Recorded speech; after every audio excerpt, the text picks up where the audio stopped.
Welcome back to the Undercut. It's not a race week. Oh my god, what's going on? Yeah, it's not a race week. No, what's it's going on? Stupid break, isn't it? Yeah, the stupid ass break that they have in between. Two triple headers. What's the point? Like, surely the drivers are exhausted. They've got a huge break where potentially their mental cognition's going to drift away slightly, and then they've got to go and do another 3 races. It's almost like they're putting them through the ringer for the sake of it. Yeah, I mean, it probably is for the sake of it, to be honest. There's probably contracts and stuff with the circuits. It's money. Yeah, money. It's money. Yeah, it'll be money. But, I mean, anyway, well, we're in this break now. It is what it is. We've had a bit of news that we need to talk about. Let's just jump straight in, shall we? I mean, it is going down at Alpine. You thought the Alpine saga was over. It ain't over. It ain't over. No, Mr. Briatore. Yeah, Flavio calls it... By the way, just to say, Flavio Briatore is like one of the most controversial people in F1 history, right? Man gets a job with an F1 team again, and he's already surrounded in, if this goes through, one of the most controversial decisions probably this year, if it happens. I don't know if it is one of the most controversial. I'd say it is. I mean, it's pretty brutal if you ask me. I think brutal is the correct word. Controversial isn't. Well, I mean, when's that ever happened? It's not really ever happened, but I think it would be a correct call. I don't know if the correct's the right word. It's a more educated call. Well, if you guys don't know, obviously, what we're referring to, Flavio Briatore is now involved in more controversy in the Formula 1 community because apparently he, after joining Alpine, has decided, and this is a rumour, by the way, this isn't fact, he has apparently decided that he prefers the idea of Franco Colipinto at Alpine next to Pierre Gasly instead of Jack Doohan, who is obviously their reserve driver through the Alpine Academy in Formula 2. I mean, to be fair, I understand that sentiment. I do, because Franco Colipinto, as we've seen, is a very capable driver. But unfortunately for me, this is my take on it. Unfortunately for me, I think it also does kind of go against this whole rookie thing that we've been building towards. So it all kind of started last season where they decided they weren't going to bring any rookies in. Not one team brought a rookie in this season at all. No. Not one team did. And it sparked this whole debate of, do F1 teams just prefer seasoned drivers now? Like, is it getting harder for rookies to get into the sport? And halfway through this season, we've had so many rookies now come through that are now starting next year. Franco Colipinto obviously coming through to replace Logan Sargent mid-season, which I think anyone should replace Sargent at the performance he was doing. But now, because he's proven himself, for some reason now they've gone back to, let's not trust this rookie that we've put all our faith into, and let's replace him with a driver that's already been in the sport. We're back to square one again. So I understand why, because Franco Colipinto is now proven, but at the same time, I'm kind of like, you've put your faith in Jack Doohan. He's a driver that has been in the Alpine Academy for so long. At least give him a season, and then Franco's there. Yeah. No, I mean, it's difficult. I mean, it looks like it could be Jack Doohan's. He got into Formula 1 and he's leaving Formula 1 as quick as he got into it. Yeah. So it's unfortunate if it does go through that way. Obviously, nothing confirmed. I don't think it's the same scenario as what you're saying in terms of the rookies not being brought in last year compared to this year, this Colipinto. Colipinto, he is a rookie still. He is still classed as a rookie. So it's not like they're getting rid of Doohan for Bottas. No, it's not. It's not like that. It's just a little bit more of a proven rookie. And you got to remember, Jack Doohan has been there for a while. Why has he not been given the opportunity before? Why was he not given the opportunity before Gasly came in? Well, I think it was obviously way too early when Gasly came in, because that was a few years ago. You've had Esteban Ocon and Pierre Gasly there. Well, for yeah, years. you could say it's way too early when Gasly came in. Yeah, it was. But you got to think, how old's Antonelli? Yeah, but that's why it's a risk for Mercedes. And no, this all goes back to my point. Like, this is why this season there's been a step towards trusting the rookies. Because we've been going into a period where teams haven't trusted rookies. We've finally sort of broken the mold, and we've going, okay, everyone's sort of trusting rookies now again, and there's going to be a season full of them, which is great. What have you got? Behrman. Yep. Antonelli. Yep. Potentially Colipinto or Doohan. Yep. Bortoletto. Yeah. 4. Yeah. We haven't had this many rookies since, was it Albon, George and Lando? Yeah. It was 2019 was the last time we had this many rookies on the grid. And was it Giovinazzi as well? Or did Giovinazzi race? I mean, there's a potential that Doohan keeps his seat and maybe Colipinto does go in that other RB seat. Yeah, so then we'd be 5. And then if you want to count 6, Liam Lawson for his first full season. Yeah, if you want to count 6. I mean, if you depending on wherever he is. If you put his 2 together, at least he's got half a season in there. Yeah, at least. So, yeah, if you put Colipinto and Lawson together, there's a full season. Yeah. But, yeah, I mean, I'm happy to see rookies. I think next year could be mental. But it's smart to get them in now, before the new regs. Yeah, it is, and that also could play a part of it. But my point more so was, obviously, you got to think about the context. Obviously, Colapinto still is a rookie, which I 100% get what you're saying. But it was for me, it's the lack of trust in a driver that has never raced in Formula 1 before. That's sort of where I'm coming from. Like, Jack Doohan's never raced in a Formula 1 car, and you're replacing him before he's even had a chance to say what he's all about. And yes, I know there's not as much excitement around Doohan as there has been around other rookies before. Notably, George Russell was one of them. And you think about the likes of even Nick de Vries. You know, there was a lot of excitement around him. There was a lot of excitement around Van Dorn, Leclerc. And obviously, I don't think Doohan exerts that as much as others have. But I don't think that's a reason not to trust him. Look at Colapinto. No one was raving about how good Colapinto was until he got in the Williams. Colapinto, who he might be replaced by, is a prime example of why you shouldn't just replace them straight away. So that's all. That's all my point was. I think we deserves a chance. I mean, these overhyped rookies that do come in don't always make it good in Formula 1. No, they don't. That's also true. They don't. So Van Dorn was a bit of a flop. He was a bit, yeah. He was a bit when he came in.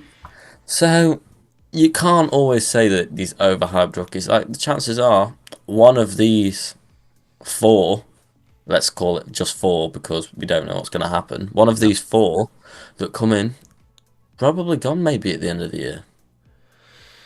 Yeah. Okay. No. Just quickly, just for the fun of it. If out of the 4, who is it? Who do you reckon it is? Out of the 4. Yeah, so let's just say it's Doohan, Bortoletto, and then obviously Antonelli and Behrman. Out of the 4, who's gone by the end of the season? If it's out of them 4, it's Doohan. You think? Oh, so okay. So I mean, yeah, it probably is Doohan, right?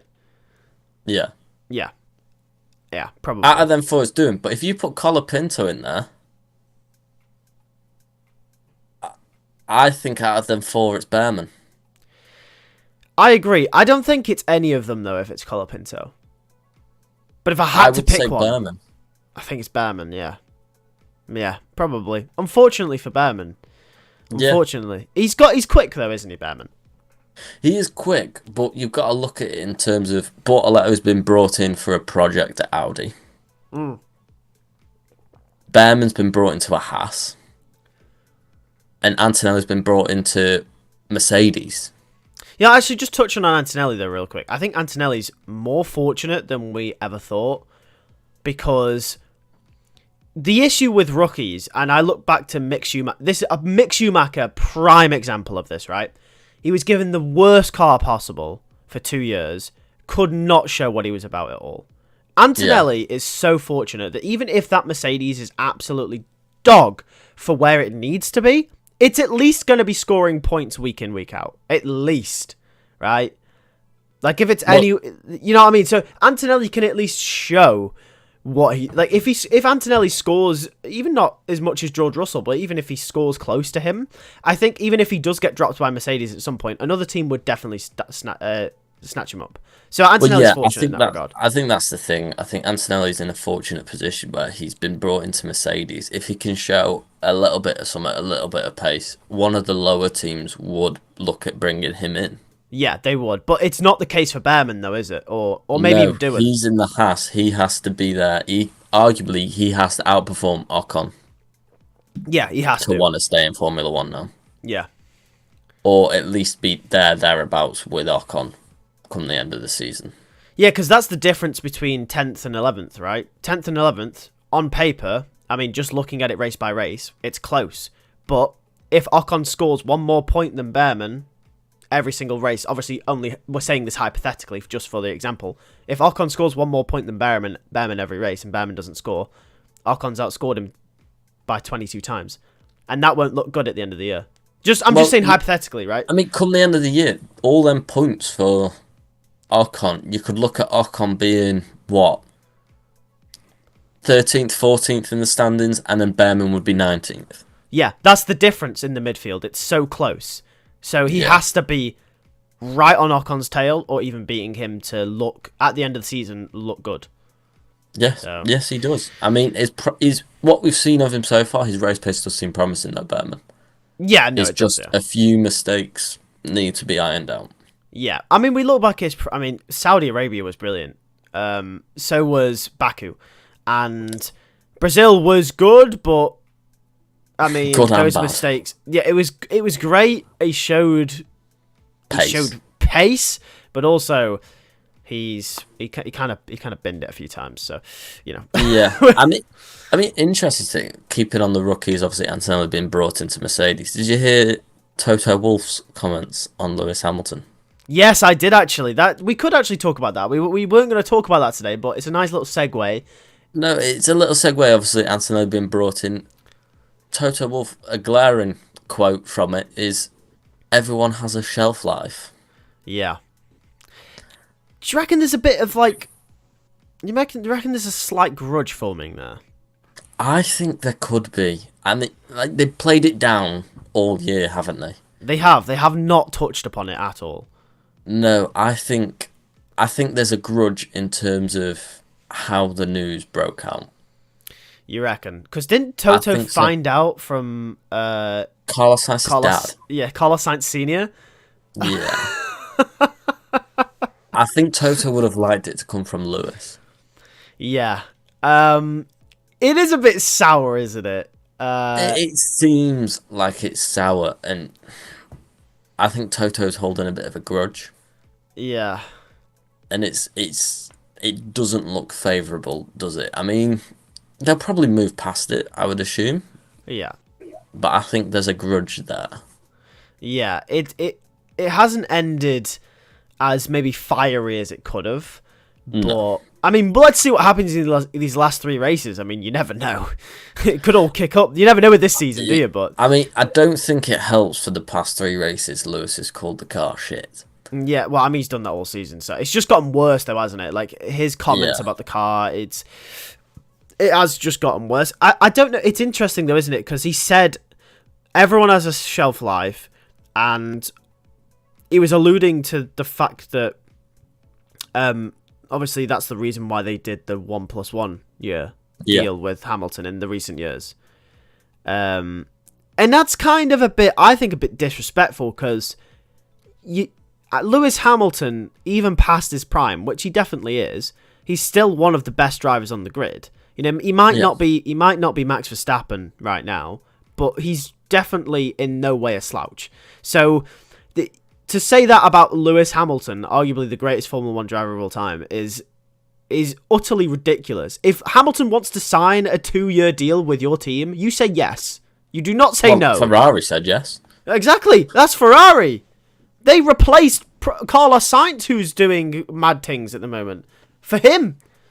So, come on. I mean, like... I don't know. I mean, Toto could. This could either look great on Toto if Lewis doesn't perform, or it could look awful for Toto if Lewis goes and wins a championship. It's either going to go either way, isn't it? Yeah. Like, Yeah. if Lewis comes up and rocks up and destroys the Mercedes, then it's not going to look great on Toto, is it now? No, you know what's going to be interesting, though? Next year, when... I know I haven't even thought about this. Hamilton fighting one of the Mercedes, whether it's Antonelli or Russell, and... What if they come together? Like, oh, imagine the scenes. Oh, God. Netflix can have a field day with that one. Oh, that would be interesting. It would be interesting. I feel like the thing is, though, now with drivers, and I don't know what it is, maybe it's Hamilton's aura, that they do, other than Max, they do tend to give him plenty of space when racing him. Yeah. Other than Max, and I don't know if that's aura, I don't know if that's fair racing, I don't know if that's Hamilton. Maybe that's Hamilton giving them the space. I don't know, but it doesn't appear that he comes together with anyone really, does it?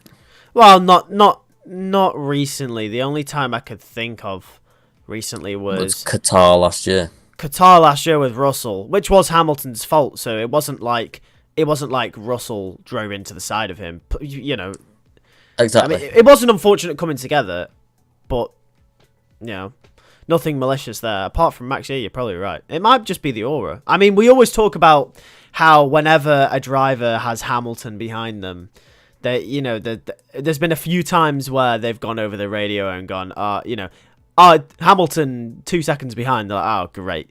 The last person you want behind you is Lewis Hamilton. Well, that was Lando's comments, wasn't it? Did you watch the Drive to Survive last year? Yes, I did eventually catch up on it. Yes, I did. Yeah, Lando's comments with Hamilton, the last person you want behind him is Lewis Hamilton. Yeah, I didn't Behrman say something similar in Saudi Arabia? Yeah. Yeah, so I think he just poses that aura, especially to rookies. Like, if you've got Hamilton coming through the field behind you. Oh, it's terrifying. And, like you say, Hamilton coming through in a works Mercedes behind you. Hamilton coming through in a Ferrari behind you. No. Stop teasing me! Yeah. I can't wait for next year. It's going to be so gas. It's not great, is it? No. But anyway, let's move on. I mean, speaking of Max Verstappen, let's talk about rules, shall we? For Formula One. Yeah. Touchy subject, this one. Touchy subject, but I think F1 fans will agree whether you are on the side of they were too harsh on Max in Mexico or they were too lenient. Everyone will agree there needs to be some sort of concrete black and white reformation of the racing rules, because we've seen so far this season, well, actually no, not just this season, but the last few seasons, Max Verstappen especially is able to race within the rules, but it still doesn't seem fair. It's a grey area, isn't it? Yeah, and it's like as we saw in Texas, and we were commenting on this all throughout our streams. By the way, tune into the streams if you enjoy our content. We stream every race. We were saying, these incidents are happening every other lap, but there's a different outcome and a different penalty for each one, and it's a bit ridiculous. It's not always the driver's fault with that. That's the FIA inconsistency as well. Yes, of course it is, yeah. But I'm just saying it applies to Max, I think, more so over. And it's not Max's fault. It is the system's fault. No, it is the system's fault. Max has just clearly exploited an area where it isn't clearly defined in the rules. Yes. And fair play to him for exploiting that. But is it over the edge? Yes. Yeah. Were the penalties in Mexico correct? Yes. And at the end of the day, you got to think that moment in Mexico where Max sent it down the inside at a corner where you just can't, and him and Lando both go wide. They're on the dirty part of the track. They go off the track. If Max loses it, that's Lando in a wall. That's quite high speed. Yeah, actually, I disagree with your Mexico statement, actually. I think personally that I think the penalties were wrong. I think the first one was too harsh. I think it should have been 5 seconds. But I think the second one was too lenient. You said it best 10. just then. Yeah, I think so. No, because you said if Max loses it, that's Lando in a wall. Yeah. If Max loses it, it's Lando out the race. If Max loses it, it's Lando potentially suffering. Well, we don't know. He might have had an injury from the crash. He's high speed. That's putting Lando's life at risk. So, and it was absolutely absurd of a move. It was ridiculous. You can't do that. You're driving really fast cars, man. I think personally it was at least a drive-through penalty, if not a stop and go. I think it was. I think it's utterly ridiculous. The fact that pushing a driver onto the grass and absolutely sending it into a corner that people don't overtake at the first place, but also not making the corner and hitting the driver is also a 10-second. I think it's utterly ridiculous. Should have been so much more. And I will stand and die on that hill. Sorry. Okay. Well, yeah. It's difficult. Obviously, a clear, decisive rule needs to be made upon this now, at this point, because what Max is doing, what he's doing is essentially getting himself in front at the apex. Yeah. So then he dictates the line. So if he does run them wide, it's not a fault. Yeah. And then as we saw in Texas, if they come round him, they get the penalty. Yeah. Essentially. So what Max is doing is essentially not making the corner. We saw it at Brazil 2021. Yeah, we did. He's not aiming to make the corner. He's aiming to just, oh, oops. I was ahead. I ran him wide. Yeah. Yeah. It's not good. It's not good racing. It's not exactly fair racing. But it's not Max's fault because it's not clearly defined in the rules that he can't do that. No, you're right, and they are reforming the rules as we know in Qatar this year, which is very weird because you would have thought they would have left it to an end of season thing, but clearly they see it. I mean, imagine if he does that in Vegas though. That's someone in a wall. Oh yeah, I mean you do it in Monaco, Vegas, Singapore. You know, you're in a wall. Saudi Arabia, so unless it's turn one, in which Max did do it in Saudi Arabia, by the way, on Hamilton 2021. But yeah, so they are looking at the rules in Qatar, and they are going to be introducing new ways of interpreting the rules. How much it's going to change, we don't know. But from what I understand, I expect them to change the apex rule. I think the rule will go from, if you're ahead at the apex, it's your corner and you can do whatever you want to the driver on the outside, to go to, even if you make the apex of the corner, if the driver is alongside you comfortably, like let's just say, I think it'll probably be front wing to mid side pod or something along those lines, right? If the driver deserves room and is alongside, you have to leave them room. If you push them wide or make contact, you will get a penalty. Yeah. I mean the thing with Max is maybe it could also be do something with the braking zone. Yeah. As well, because you got to think all them incidents where drivers, like we saw Lando in Texas coming into that braking zone, he was ahead. Yeah. He was ahead going into the braking zone. Max not braking. By the way, he didn't make the corner. He did not make that corner. He went off the track. So Max not braking got himself ahead at the apex. Yeah. So that's the difference there. So maybe there's something in the braking zone in there if the driver's alongside in the braking zone.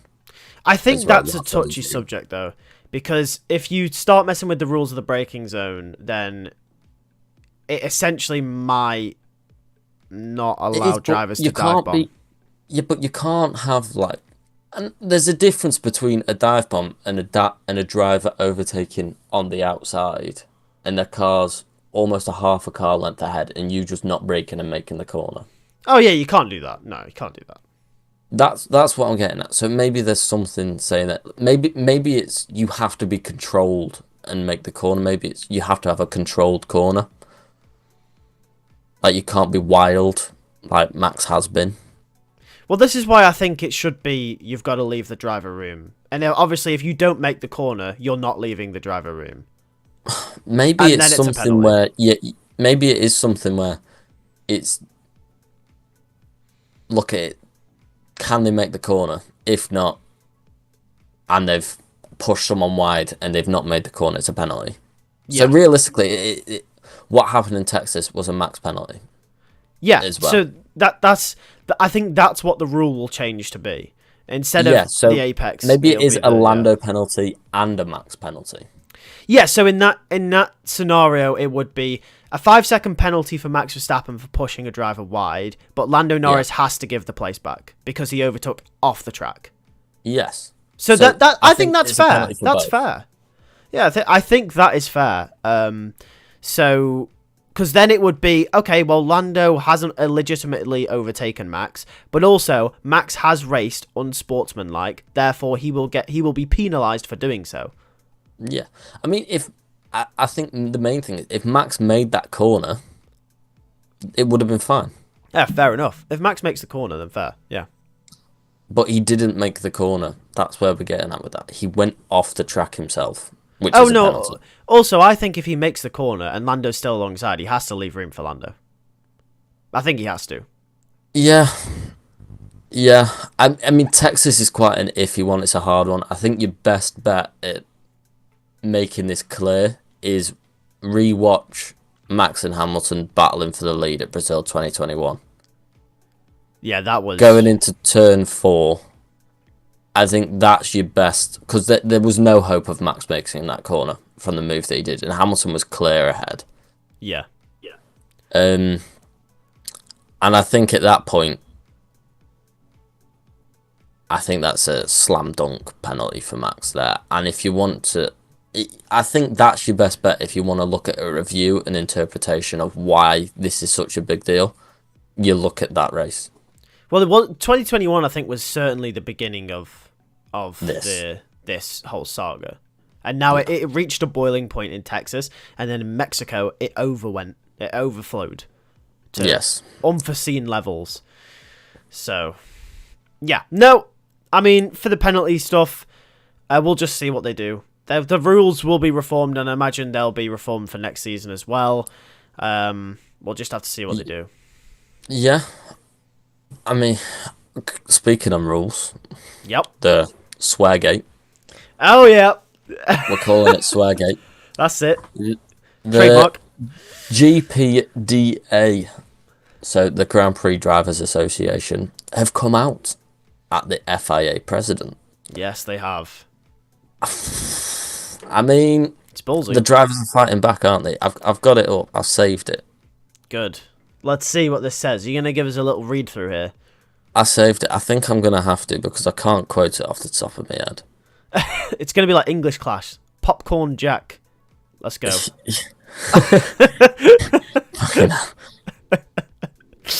So, as in the case of every sport, competitors must abide by the referee's decision, whether they like it or not. Indeed, whether they agree or not. So this is the GPDA statement regarding driver misconduct. So this is... So they're saying all their members are professional drivers racing in Formula 1, the pinnacle of international motorsport, which it is. Which it is. They are the gladiators, and every racing weekend they put on a great show for the fans. They do. I mean, they put on a great show. I mean, gladiators a bit... Okay. Now, with regards to swearing, there is a difference between swearing intended to insult and swearing as in casual swearing, as in how you might describe the weather sometimes. This is what they've put. Yeah. Which, I agree. Yeah. I think swearing in general to assault, saying, I don't know, I'm not going to say. F off, you wanker. Yeah, not. Yeah, something like that. Or, oh, the weather's so shit. Yeah. Yeah. Or an inanimate object such as an F1 car, as in Hamilton said this Mercedes is so shit. Yeah. Yeah. So they've gone on and said that, which I think the FIA need to take on board.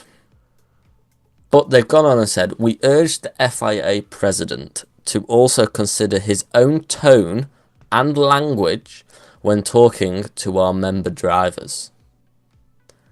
Indeed, it's about them, whether in public, forum, or otherwise. Furthermore, our members are adults. They do not need to be given instructions via the media about matters trivial as to wearing jewellery or underpants. It's a jewellery gate as well. Yeah, so they're talking. They led with the swearing, but they snuck in the Hamilton thing right at the end there. When Hamilton rocked up with like 8 chains, 4 watches, 8 rings. I mean, fair enough. Yeah. The GPDA has, on countless occasions, expressed its view that driver monetary fines are not appropriate for our sport. For the past 3 years, we have called upon the FIA president to share the details and strategy regarding how the FIA's financial fines are allocated and where the funds are spent. We have also relayed our concerns about the negative image financial fines can bring upon the sport. They request the FIA president provides financial transparency and direct open dialogue with them. Yep. So they're calling them out, so they don't know where these fines are going. No, it's true, they don't. I mean, if the drivers are paying these fines and they don't know where their money's going, what is going on? Is it going into his bank account? the president's bank account? Look, I'm not here to spark some form of conspiracy here, but all I'm saying.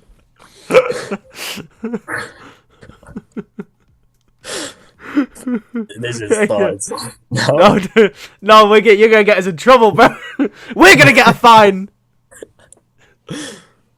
Oh, I said the weather's shit. Here comes a fine. Oh no, please leave us alone. All stakeholders, so FIA, F1, and the teams, and the GPDA, Yep. should jointly determine how and where the money is spent to benefit the sport. I agree with that. Yep. I mean, if you're gonna fine them, like, If you're gonna fine them, I think, I don't know. Is there some form of like global emissions charity thing that they could support? Because the amount of emissions that F1 have in the world is problematic. Yeah, I mean, like, do some climate thing, or I don't know, pay the marshals more. Or Climate give them a bonus. conservation, Marshall's bonus. Yeah, do something with the money that's useful. I don't know. Free tickets to fans. Yeah, give the fans free tickets, I guess. So yeah, Max keeps swearing in press conferences. Yeah. So it carries on. This is towards the end now. The GPDA wishes to collaborate in a constructive way with all the stakeholders, including the FIA president, in order to promote our great sport to the benefit of everyone who works in it, pays for it, watches it, and indeed loves it. We are playing our part. Best regards, the director and chairman of the GPDA on behalf of the Grand Prix drivers. That's fair enough. It's very passive aggressive. I love it. It's great.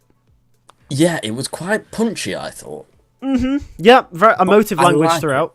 Yeah, it's good. Yeah. I mean, we were speaking about this like maybe a month or two ago now, when it was after they said they were going to be buckling down on swearing, and even in like over team radio and stuff. I think it was back in Hungary, wasn't it, with Max's language? Yeah, it was. And it's kind of like, how are you going to regulate that? Like, I get it in press conferences, but at the same time, like... I mean, if Max... I think there's a difference saying... Like, if Max comes out and said, oh, it's been a bit of a shit weekend in his post-race press conference, and if Max goes saying, you're a shit reporter, I can see a fine if he's saying he's a shit reporter. Yeah, because it's an insult to someone. I don't see a fine him saying shit weekend. Yeah. No, absolutely. Yeah, I mean, if he, you know, if he comes out and says someone. Yeah, if he comes out and tells the FIA president to F off. Actually, you know what's really funny? Seb actually did that over the radio, didn't he? In Mexico 2016. Yeah, he did. He told Charlie Whiting to F off, which is really funny. Fair play. No, I mean, it was... over the radio is a bit different, but in press conferences, yeah. So, yeah, I get that. You know, maybe that should be... Like, whether, you know, if someone does swear, put it in review... dictate whether it's context. They need to look at the context better. And obviously they're saying about the FIA president's conduct towards the drivers as well. Yeah, which is also interesting. It's very interesting. So what's being said behind closed seats, because they've not got that information from nowhere, that's drivers complaining about the president there then. Well, they'll have a you know, the driver briefings that used to be televised. That's why we get that. They were so good to watch. They were so funny. They don't do them televised anymore because the drivers felt like they couldn't be honest with what they were saying. So if that was how it was televised, I wonder what they actually say in the briefings now. But I imagine the president, if he's attended any, or you know, any of these sort of these conferences or whatever, I reckon, you know, that's probably where that's coming from, I'd say. So yeah, I would think that's where that's coming from as well. So there's something going on there between, and I wouldn't be surprised to see a change in that rule, because that is quite punchy. Yes, it is very punchy. Yeah, they're fighting back, and I don't think, if nothing's done, I doubt they'll stop as well. I don't blame them for fighting back as well. No, I definitely don't either. I don't. But yeah, apart from that, that's pretty much everything we've got for today. Yeah, unless there's anything else you can think of. No, I can't exactly think of anything. No, right now off the top of my head. No, hopefully we get more video. We do got tomorrow's video, so make sure to tune in for that. We also do have, obviously, next week's podcast, which will be another news podcast, because there is no race. But obviously, after then, we'll be back for the Las Vegas Grand Prix. It's a 6 a.m. start. Jack, are you excited? No. Okay. Well, we'll see you for tomorrow's video.